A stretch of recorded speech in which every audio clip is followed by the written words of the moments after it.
Hello दोस्तों, स्वागत है आपका हमारे इस चैनल आर के सिविल सर्विसेज स्टडी पॉइंट में। देखिए फ्रेंड्स, सबसे पहले तो आपको हमारी तरफ से होली की हार्दिक शुभकामनाएं। दुआ करते हैं आपकी ज़िंदगी खुशियों के रंगों से सराबोर रहे, कामयाबी हासिल हो। चलिए बात कर लेते हैं यहाँ हम महत्वपूर्ण वीडियो की। देखिए इस वीडियो में हम सबसे महत्वपूर्ण खबरें लेकर आए हैं जो कि आपके लिए काफ़ी ज़रूरी हो सकती हैं। देख लेते हैं, वीडियो को लास्ट तक देखिएगा क्योंकि हर एक खबर खास है।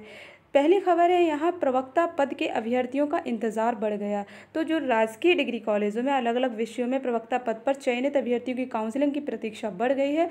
उच्च शिक्षा निदेशालय पहली बार चयनित अभ्यर्थियों की ऑनलाइन काउंसलिंग करवाएगा, लेकिन अभी इसकी तैयारी पूरी नहीं हो पाई है, इसलिए 10 अप्रैल के बाद काउंसलिंग का निर्णय लिया गया है। तो ये खबर आप पूरी देख सकते हैं। इसमें लिखा है कि सर्वर का काम पूरा न करने व डिग्री कॉलेजों से छात्र व शिक्षक संख्या का ब्यौरा न पहुँचने के कारण काउंसलिंग को आगे बढ़ाने का निर्णय लिया गया है। तो ये 10 अप्रैल के बाद है इसकी उम्मीद। और कॉलेजों के लिए प्रवक्ता पद के लिए आवेदन लिया गया था, ये बात आप पूरी जानते ही हैं। तो इसमें मेन जो मुख्य बात यह है कि अब जो है 10 अप्रैल के बाद ही काउंसलिंग हो सकेगी, कुछ तैयारियां अधूरी होने की वजह से।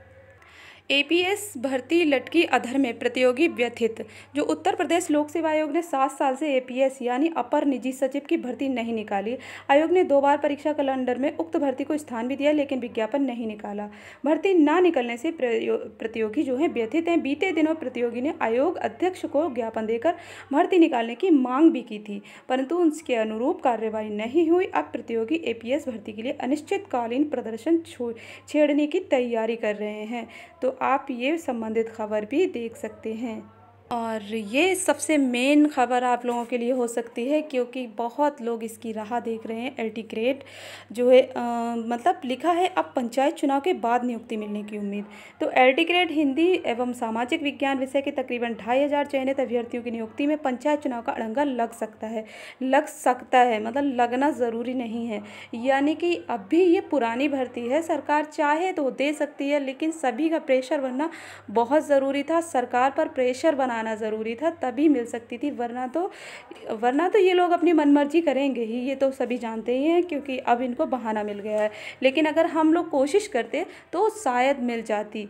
और जो है काउंसलिंग तो स्टार्ट हो, पोर्टल खुले, काउंसलिंग जल्दी से जल्दी कंप्लीट हो, जिससे कि अगर इलेक्शन में फंस भी जाए तो इलेक्शन जैसे ही कंप्लीट हो तुरंत हमारी ज्वाइनिंग मिले, क्योंकि जिस तरीके से बोर्ड एग्ज़ाम होना है उसी तरीके से हमारी तुरंत ज्वाइनिंग हो। तो इसलिए पोर्टल के लिए हम लोगों को बहुत प्रेशर बनाने की ज़रूरत है। सभी लोगों को एकजुट रहना होगा और कोशिश करनी होगी, तभी पोर्टल जल्दी से जल्दी खुल सकेगा। अब लिखा है इसमें, चुनाव की अधिसूचना जारी होने से अभ्यर्थियों की नियुक्ति फंस सकती है। ऐसे में अभ्यर्थियों की नियुक्ति के लिए अभी 1 माह तक और इंतज़ार करना पड़ सकता है। तो देखिए, पेपर वाले तो जो सोचते हैं वही लिख देते हैं। कभी कहते हैं हाँ मिल जाएगी चुनाव से पहले, लेकिन अब तो वही लिखेंगे ही कि अब अड़ंगा फंस सकता है। लेकिन हमें कोशिश करनी है, हम लोगों को एकजुट रहना होगा, प्रतियोगी मोर्चा से सहयोग मांगना होगा और उनके नेतृत्व में ही जो है इस आंदोलन को आगे बढ़ाना होगा। प्रतियोगी मोर्चा के साथ मिलकर जो है पोर्टल खुलवाने की मुहिम फिर से तेज करनी होगी, तभी कुछ हो सकता है। और हम लोगों को बहुत ढील नहीं डालनी है, बहुत तेज़ी से, जैसे ही अब ये होली जैसे कंप्लीट हो, छुट्टियां ख़त्म हो और हम लोगों को अपना जो है मुहिम फिर से शुरू करनी होगी तेज़ी से, जैसे कि हमारे कार्य में ये लोग फालतू का विलम्ब ना पैदा करें, क्योंकि फालतू की विलम्बबाजी से ही अब तक इतना लंबा टाइम जो है खिंच चुका है और बहुत पुरानी हो चुकी है अब ये भर्ती। तो ऐसे में अभ्यर्थियों को नियुक्ति के लिए अभी 1 माह का और इंतजार करना पड़ सकता है। हालांकि माध्यमिक शिक्षा निदेशालय ने चयनित अभ्यर्थियों की नियुक्ति के लिए अब तक ऑनलाइन काउंसलिंग भी शुरू नहीं कराई है। तो ये बहुत बड़ी कमी है और हम लोगों की भी बहुत बड़ी कमी है। हम लोग को उतना अच्छे से प्रेशर नहीं बना रहे। प्रतियोगी मोर्चा ने जब प्रेशर बनाया तब तक काम हुआ है, अब फिर से बनाने की ज़रूरत है। अभ्यर्थियों का कहना है कि उत्तर प्रदेश लोक सेवा आयोग और माध्यमिक शिक्षा निदेशालय की लेट गतिविधि के कारण उनकी नियुक्ति फंसी है। अगर दोनों ही संस्थानों ने जरूरी औपचारिकताएं समय से पूरी कर ली होती तो होली से पहले उन्हें नियुक्ति मिल जाती। वाकई सबको उम्मीद थी कि होली पर हमारी खुशियों में इस बार होली में जो है खुशियों के रंग होंगे, लेकिन अधूरी रह गई खुशी। लेकिन कोई बात नहीं, टेंशन लेने की ज़रूरत नहीं है। जिस दिन भी ज्वाइनिंग मिल जाएगी उसी दिन होली मना ली जाएगी। आयोग ने फरवरी की शुरुआत में हिंदी व सामाजिक विज्ञान की सभी चयनित अभ्यर्थियों की फाइलें माध्यमिक शिक्षा निदेशालय को भेज दी थी।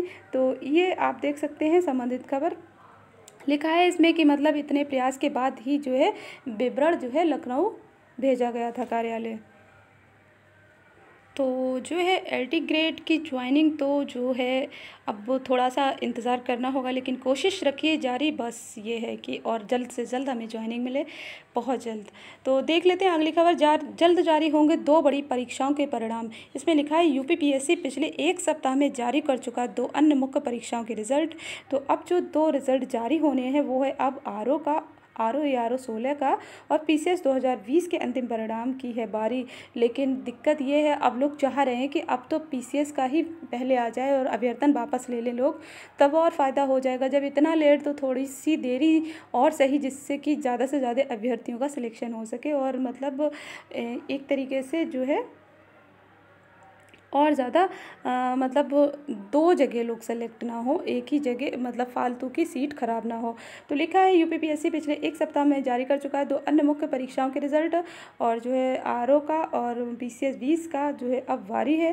बाकी आप लोग यहाँ पूरी खबर देख सकते हैं। तो इस होली के बाद कभी भी रिजल्ट आ सकता है, या ही मुझे लगता है आरओ 16 का ही ये लोग देंगे।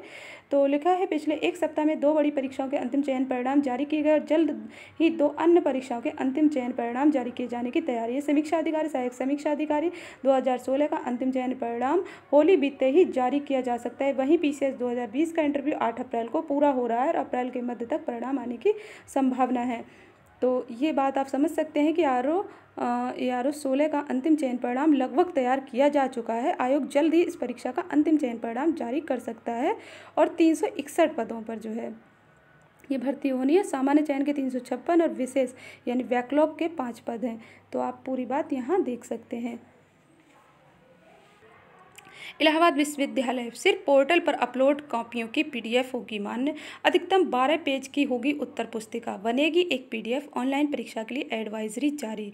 तो इन नामों से बनेगी पीडीएफ फाइल। तो ये इलाहाबाद विश्वविद्यालय से संबंधित खबर है, आप इसको भी देख सकते हैं। भारत दक्षिण कोरिया मिलकर बनाएंगे सैन्य उपकरण। तो यूपी के डिफेंस कॉरिडोर में निवेश की चाहत।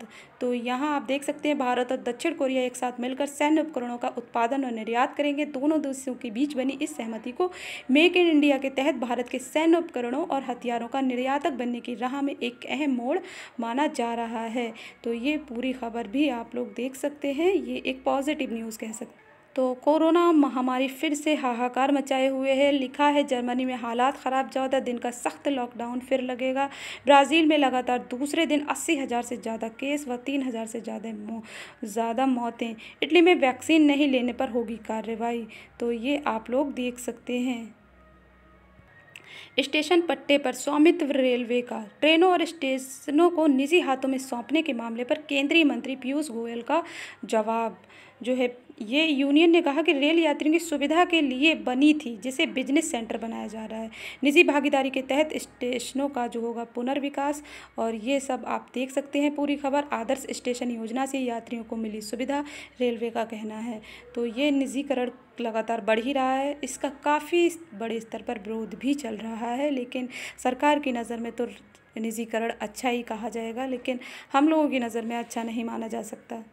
तो अपर जिला जजों का तबादला 396 देख सकते हैं, ये भी पूरी खबर। पीलीभीत की अलका भारती, प्रतापगढ़ व सीतापुर के राम सूचित कौशाम्बी भेजे गए। आदेश के क्रम में 9 अप्रैल तक चार्ज सौंपकर ग्रहण करना होगा कार्यभार। मौद्रिक नीति समीक्षा में नीतिगत दरों को यथावत रख सकता है आरबीआई। कोरोना महामारी की दूसरी लहर को देखते हुए सतर्कता बरतेगा केंद्रीय बैंक। बाजार में नकदी की उपलब्धता सुनिश्चित करने पर रहेगा जोर। कर्ज जुटाने के केंद्र के प्रयासों में सहयोग करना प्राथमिकता। मई 2020 के बाद से नीतिगत दरों में नहीं किया है बदलाव। तो ये संबंधित खबर थी आज की। चलिए आज के वीडियो में बस इतना ही। कोई और अपडेट निकल कर आएगी तो आप तक ज़रूर साझा करेंगे। अभी के लिए बस इतना ही। Thank you, bye bye.